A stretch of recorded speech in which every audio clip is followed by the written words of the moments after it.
Hello दोस्तों, कैसे हो आप लोग। आई होप अच्छे होगे। एक बहुत ही कॉमन सा डाउट मोस्ट ऑफ द लोग पूछ रहे थे कि जो रिजल्ट है वो कब तक आ जाएगा, क्योंकि पीएचडी एडमिशन जो है वो कुछ कॉलेज के स्टार्ट हो गए हैं। तो जो लोग पीएचडी करना चाहते हैं एंड डिफरेंट आईआईटी से या डिफरेंट यूनिवर्सिटी से, तो वो बहुत ज़्यादा क्यूरियस हैं कि भाई रिजल्ट आ जाए, इसके बाद ही हम पीएचडी में एडमिशन के लिए अप्लाई करेंगे, क्योंकि हमें एक पता चल जाए कि व्हाट इज़ द रैंक।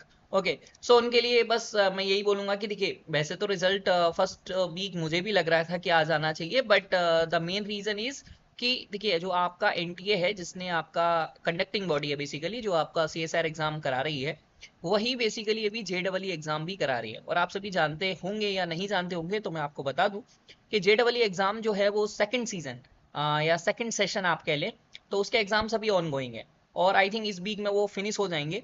तो आप मान के चलिए कि आपका जो रिजल्ट है वो 15 अप्रैल तक आ जाएगा। और इसके दो बड़े रीजन है। एक रीजन तो मैंने आपको बता दिया, एंड द सेकंड रीजन है कि यदि आप कुछ पीएचडी एडमिशन का लास्ट डेट देखेंगे रजिस्ट्रेशन का, तो वो 27 अप्रैल या 28 या 29 ये सब रखा गया है। ठीक है, जैसे आईआईटी पलक्कड़ का 27 अप्रैल को लास्ट डेट है पीएचडी एडमिशन के लिए अप्लाई करने के लिए फॉर दिस साइकिल। तो मतलब देर आर सम चांसेस के 15 अप्रैल तक तो आपका आ जाना चाहिए। यदि मैक्सिमम कितना भी एक्सटेंड होगा तो 20 अप्रैल तक ही आपका आ जाएगा। तो बिल्कुल परेशान नहीं होना है, क्योंकि देखिए सीएसआईआर का रिजल्ट पे ही वो एडमिशन दे रहे होंगे, उनको भी ये बात पता है। तो यदि आपका रिजल्ट मान लो 15 अप्रैल और 20 अप्रैल के बीच में भी नहीं आया, तो आप परेशान मत हो। जो लोग आईआईटी पलक्कड़ में अप्लाई करना चाहते हैं वो डेट वो खुद बढ़ा देंगे।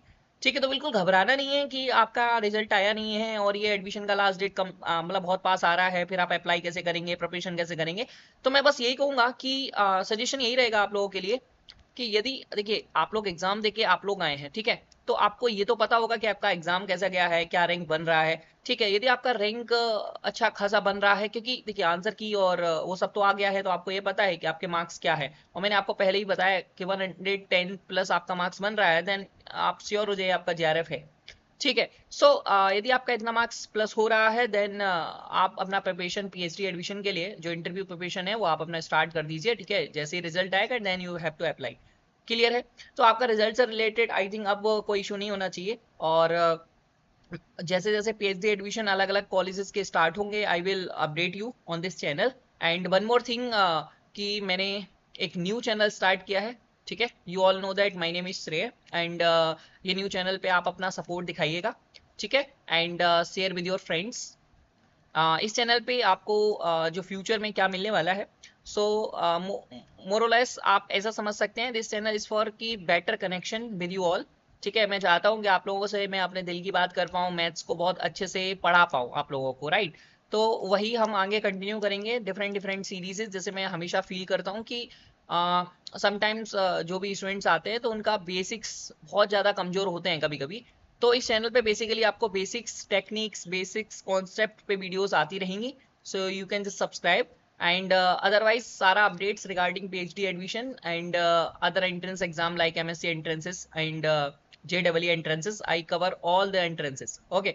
सो बने रहिए चैनल के साथ and share with your friends. तो मिलते हैं नेक्स्ट वीडियो में। Bye bye, take care.